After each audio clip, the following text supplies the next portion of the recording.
Oh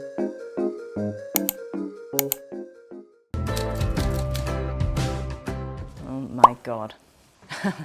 I want you to draw me like one of your French girls. That's Rose in Titanic.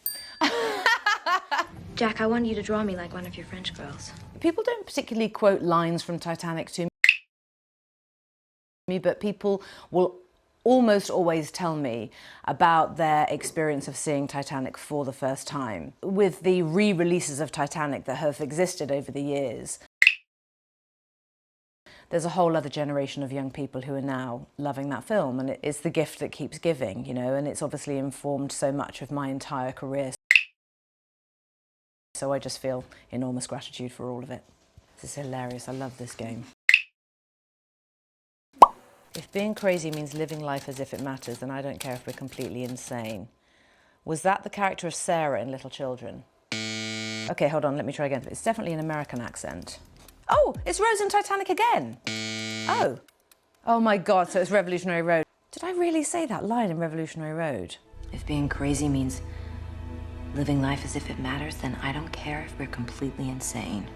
Working with Leo for a second time on Revolutionary Road was really, really amazing and kind of interesting because we had evolved so much as people and as actors, I think. And we had to be very, very close on Revolutionary Road because we had to be so hard on each other. And it was an immensely emotionally challenging experience for both of us. Leo and I are able to really push each other. And also I think because we have known each other for such a long time, we know each other so well, so I can sort of see the shape of his eyeball change and I will know what that means or what he's thinking. And I would say probably he would feel the same about me. You're supposed to be the leading lady of your own life, for God's sake. That was said by my character Iris in The Holiday. Next. You're supposed to be the leading lady of your own life, for God's sake. The character of Iris who I play in The Holiday, I think the thing that made her so winning was that there are elements of her that everyone could relate to. That girl wanting to be loved, that sort of old-fashioned idea of romance, and wanting to be swept off her feet by somebody. And so I certainly related to all of those sides of that character, yeah. Okay, let's go. I'm making you some fettuccine. Christmas fettuccine. I can't honestly say I've ever even considered making Christmas fettuccine because what would you really put in it to make it Christmassy? I don't know. I mean, because I'm English and we have turkey at Christmas time, whereas obviously Americans have turkey at Thanksgiving. What would you put in a Christmas fettuccine? Maybe that's something for this year. Maybe I'll try that. Next one. Okay. I'm just a fucked up girl who's looking for my own peace of mind. Not perfect. That's Clementine from Eternal Sunshine. And that line is quoted to me all the time. I'm just a fucked up girl who's looking for my own peace of mind.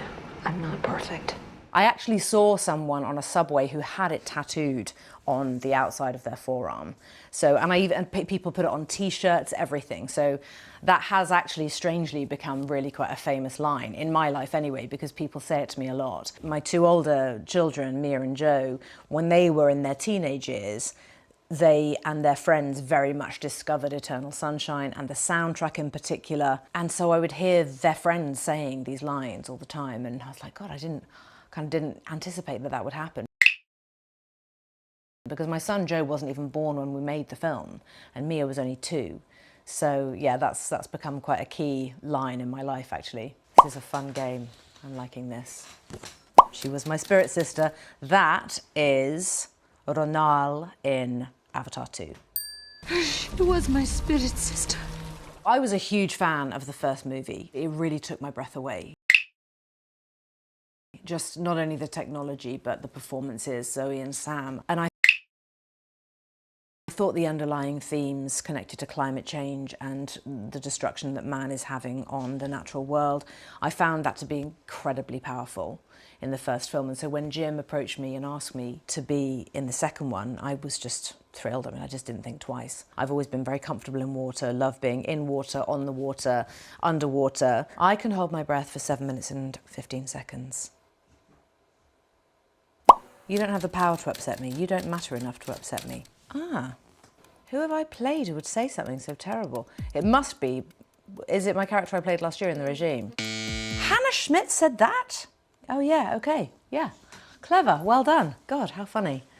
God, how weird that I wouldn't remember that. You don't have the power to upset me. You don't matter enough to upset me.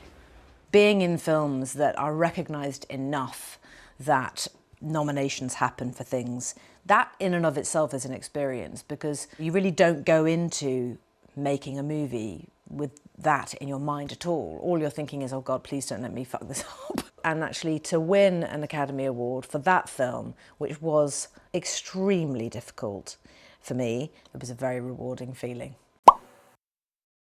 The future belongs to those who know where they belong. Always resignation and acceptance. Always prudence and honor and duty. The computer in 2001 said hello all the time and it still scared the shit out of me. Absolve me. Doing something great is overrated.